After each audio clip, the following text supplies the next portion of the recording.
শুভ সকাল বন্ধুরা, আর একটা নতুন ব্লগে তোমাদের সকলকে স্বাগত আর অনেক ভালোবাসা। আশা করি সকলে সুস্থ আছো, ভালো আছো, আমরাও সকলে ভালো আছি। একটু তো সমস্যা সবার জীবনেই থাকে। আর আজকে অনেক দিন পরে ব্লগটা স্টার্ট করলাম আর ভাবছি আজকের থেকে তোমাদেরকে আমার নতুন করে ব্লগ শেয়ার করবো, ঠিক আছে? রোজ দিন কী করি না করি। আর আমার পেছনে যে পাহাড়ের স্তূপটা দেখতে পাচ্ছ, জামা কাপড় ওগুলো সব কাচতে হবে, জানো তো? মানে কেচে কিছুতেই শেষ করতে পারছি না। এদিকে আমার বাড়িতে এখন ঠাকুর ঘর উঠানোর পরে এতটাই জায়গা কম হয়ে গেছে যে জামা কাপড় মেলার মতন জায়গা নেই, আর শুকায় না, একদম শুকায় না। তো চলো দেখি আজকে কতটুকু হালকা করতে পারি।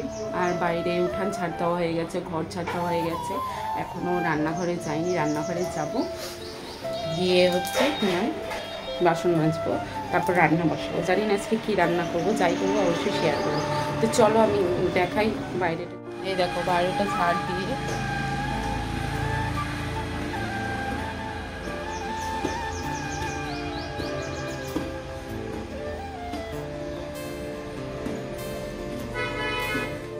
এই যে পাশের বাড়িতে দেখতে পাচ্ছ একটা ছোট দড়ি মানে লাগানো হলো পরে অবশেষে, কারণ এই জায়গাটা একটু রোদ আসছে। এই দেখো এই জায়গাটা একটু রোদ আসছে, এই দড়িটার মধ্যে কটা জামা কাপড় দেওয়া হয়। আর এই যে দেখো এতটুকু জায়গার কটা জামা কাপড় আটে বলো? বেশি জামা কাপড় আটে না, তার কারণে এত এত জামা কাপড় জমে যাচ্ছে আর আমি মেলে শুকাতে পারছি না।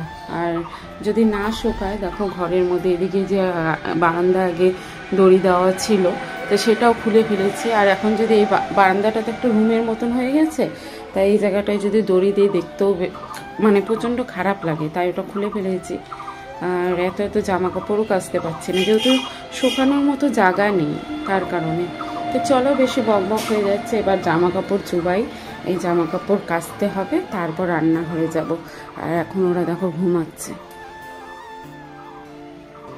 ঘর অন্ধকার। প্রত্যেক দিন সকালে ভাবি যে তোমাদের সাথে কিছু শেয়ার করব, আর এমনটা হয়ে ওঠে না, শেয়ার করা হয় না। কারণটা হচ্ছে এখন স্কুল ছুটি আছে, আর স্কুল থাকলেও সকাল টাইমটা না প্রচণ্ড চাপের মধ্যে থাকে। ওদের স্কুলে যাবে, তাড়াতাড়ি খাবার টাবার বানিয়ে দিতে হবে, টিফিন বানিয়ে দিতে হবে, রেডি করতে হবে, তার কারণে আর ক্যামেরার সামনে আসা হয় না। আর যখন স্কুল থাকে না তখন ঘুম থেকে উঠেই মানে একে দুই মেয়ে হচ্ছে অত্যাচার শুরু হয়ে যায়। একজন বলে টিভি দেখবো, একজন বলে মোবাইল দেখবো। আর পড়াশোনা তো মানে জোর না দিলে তো সেরকম পড়াশোনা করবে না। মেয়েদের কী বলবো, টিভি মোবাইলটা যে এমন একটা জিনিস হয়ে গেছে বাচ্চাদের, যে পড়াশোনা করতেই চায় না, এটা নিয়েই থাকতে চায় সবসময়।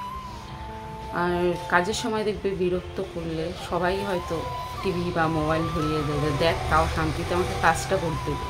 এটাই হচ্ছে, তার কারণে আর আমার মোবাইলটাও আটকা থাকছে, আর আমি সেরকম করে ব্লগ শেয়ার করতে পারছি না।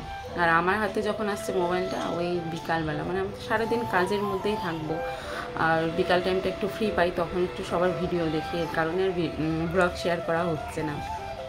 কী বলবো, দুঃখের কথা। আর এখন ভাবছি যে না, রোদটা যখন উঠে পড়েছে তাড়াতাড়ি হচ্ছে জামা কাপড়গুলো কাচি, না হলে পরে আবার সেই জমে যাবে ভেজা জামা কাপড়ে।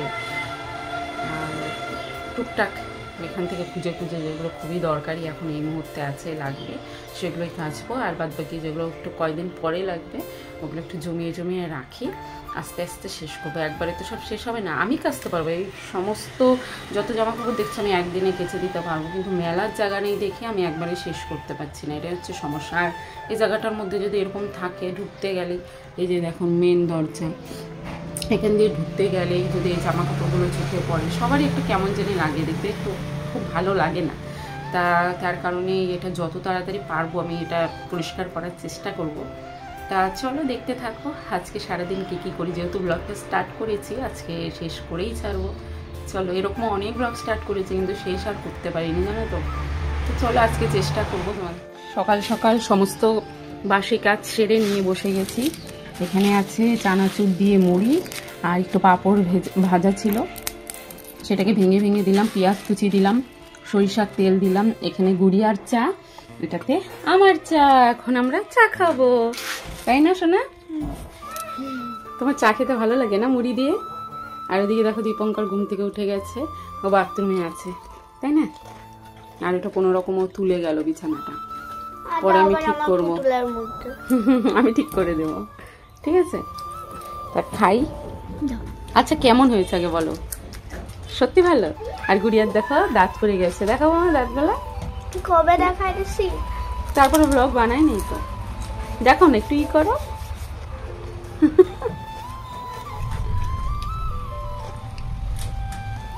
ও তুমি দেখাবে না, বুঝতে পারলাম। দেখো বন্ধুরা, ওরা পড়তে বসেছিল, ঠিক আছে, এটা গুড়িয়ার ব্যাগ আর এটা বাবাইয়ের।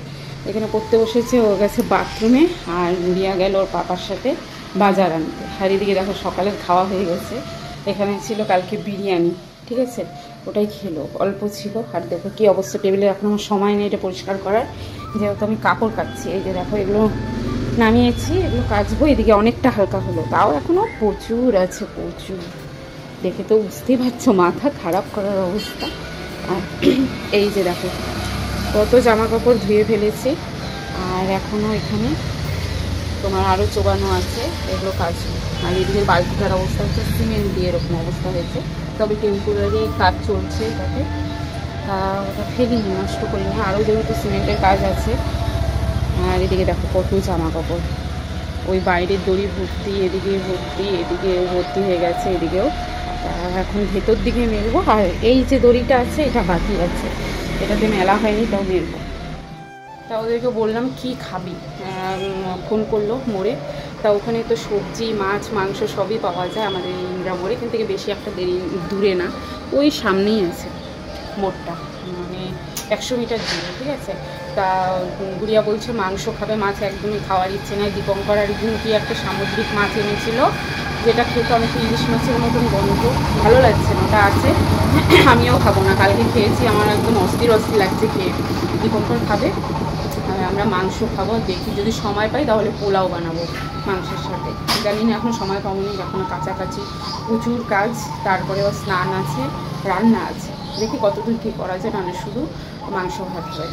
তো চলো বাজার আনো, সবটাই শেয়ার করবো, ব্লগ যখন শুরু করেছে আস্তে আস্তে সব। তো বন্ধুরা এখন সন্ধ্যা হয়ে গেছে, সারাদিনের কোনো রকম কাজকর্ম তোমাদেরকে শেয়ার করতে পারিনি। আজকে পরে দীপঙ্কর আর গুড়িয়া যে বাজার আনতে গেছিলো, মাংস এনেছিল, তারপর রান্না করেছিলাম মাংস আর ফ্রাইড রাইস, এখনও আছে, রাত্রেও হয়ে যাবে, অনেক কিছু হয়ে গেছে। আর আজকে মা ডাক্তার দেখাতে গেছিলো, সেখান থেকে মানে আমাদের বাড়িতে এসেছে, সেটাও তোমাদের শেয়ার করতে পারিনি। আমার মাকে দেখতে আমার 2 মামি এসেছিলো, সেটাও শেয়ার করতে পারিনি। তারপর সন্ধ্যাবেলায় চিকেন পকোড়া ভাজা হলো, খাওয়া হলো, সেটাও শেয়ার করতে পারিনি। এখন হঠাৎ মনে পড়লো, আজকে তো আমি ব্লগ স্টার্ট করেছিলাম আর তোমাদেরকে শেয়ার করব বলেও ছিলাম, কিন্তু আমার তো কিচ্ছুই হয়নি। তা ভাবলাম যে না, সবটা বলে দিই, তোমরা অবশ্যই দেখবে। আর যেহেতু বলেছি ব্লগ শেয়ার করবো, আর এটা বসে আছে আমাদের পুরানা ঘরে, তা দেখতেই পাচ্ছ। আর এখন গুড়িয়ার বলে খিদে পেয়ে গেছে, তা দীপঙ্কর বলছে একটু বসেই থাকতে, আমি দিয়ে দিচ্ছি ওকে খেতে দিয়ে দিল। আর আমরা একটু পরে খাবো, যেহেতু পকোড়া টকোড়া খেলাম, আর পরে যখন খাবো তখন অবশ্যই শেয়ার করবো ফ্রাইড রাইস মাংসটা। আজকের মাংসটা হচ্ছে তোমার মিষ্টি করে রান্না করেছি আমি দই দিয়ে, ওদের ঝাল খেতে পাচ্ছে না একদম, তার কারণে। চল সবটাই শেয়ার করবো। তা এখানে কি করছে বলো তো দীপঙ্কর, বসে বসে ও যে পান খায়, পানের সমস্ত সামগ্রী এই বিছানার নিচেই থাকে, তা সেই জায়গাটায় জল ঢল এনে সব রেডি করছে, কারণ পান খায়, আবার হাতটা ধুয়ে নেয়, একটা ছোট গামলা আছে ওটার মধ্যে জল দেওয়া থাকে, ওটা দিয়ে হাত ধুয়ে নেয় পান বানানোর পরে আর বানানোর আগেও। তা সেই জল ঢল আনছে, আমাকে বলল থাক আমি এগুলো করছি আজকে, মানে এমনি দিন ওই করে, হঠাৎ হয়তো আমি জলটা এনে দিই। আর ঘরটাও একটু শেয়ার করলাম, গুছিয়েছি ঘর দোয়ার, ওটা দেখানো হয়নি। আর ওই যে বারান্দায় অনেক জামা কাপড় আছে, আর আমাদের না প্রত্যেকটা ফ্যানই ঘরের, মানে যতগুলো 4টা ফ্যান ছিল সব ফ্যান খারাপ হয়ে গেছে, তা ফ্যানগুলো ঠিক করতে দেওয়া হয়েছে, কারণ কিছুদিনের মধ্যেই তো গরম পড়ে যাবে, তখন ফ্যানের দোকানে এতটা ভিড় হয়ে যাবে ঠিক করার জন্য, আর দিতে অনেকটা লেট করে ফেলবে, তাই ঠান্ডা থাকতে থাকতে ওগুলোকে ঠিক করতে দিয়ে দিলাম। আর পেছনে দেখো কত জামা কাপড়, ওগুলো সব ভেজা আছে, কালকে মেলে দেবো সকাল সকাল। আর রান্নাঘরে আসতে আসতেই দেখছি যে ইঁদুরের উৎপাত, তাই ইঁদুরটা ওই যে লেজটা ওপরে কি দেখতে পেলে তোমরা, ওখানে আছে এখনও। আর যতক্ষণ রান্নাঘরে থাকবো না ততক্ষণ রান্নাঘরে মানে ধুমধাম আওয়াজ হতেই থাকে, আর আসলে পরে পালিয়ে যায়। তো আজকের ফ্রাইড রাইসটা দেখো একদম প্লেন মাঠা করেছি, কিন্তু খেতে একদম পারফেক্ট হয়েছিল। আর আজকে গাজর দিইনি, হ্যাঁ গাজরটা ছিল না, তাই গাজরটাকে স্কিপ করে গেছি। আর এখানে দেখো দই দিয়ে মাংস করেছি কষা কষা, আর ফ্রাইড রাইস খেতে ভীষণ ভালো হয়েছিল। আর এদিকে দেখো কত বাসন জমে আছে, সেই বাসনগুলোকে যতটা পারবো একটু মেজে রাখবো রাত্রেই, আর বাদবাকিটা সকালে। আর এদিকে দেখো চিকেন নিয়ে বসে গেছে, মানে ফ্রাইড রাইস চিকেনই খাচ্ছে, আবার খেতে খেতে আমাকে ডাকতে এসেছে, কারণ টিভিটা চেঞ্জ করতে পারছে না, ও যেই গানটা দেখবে সেটা আনতে পারছে না, কারণ ওয়াইফাই দিয়ে টিভিটা চলে তো, ওর জন্য সমস্যা হয়। আর ও দেখো এখানে শুয়ে আছে, তাও চেঞ্জ করে দেবে না, মানে ওর বোন যেটা বলবে ওটাও করে দেবে না, তার কারণ আমার কাছে গেছিলো। আর মাও শুয়ে আছে ওখানে, মার তো শরীরটা খারাপ। আর এদিকে দেখো মজার ভিডিও দেখছে, আমাকে বলছে মা একটু গানটা ছেড়ে দিতে, ও আবার নাকি নাচ করবে। তা আজকে আমাদের খাওয়া দাওয়া কমপ্লিট। তা চলো আজকের ব্লগটা এখানেই শেষ করছি। তোমাদের যদি ভালো লাগে অবশ্যই লাইক কমেন্ট শেয়ার করো, আর আমার চ্যানেলটা সাবস্ক্রাইব করে দিও। তা আজকের মতো tata, bye bye, good night. চলে আসবো আবার কালকে।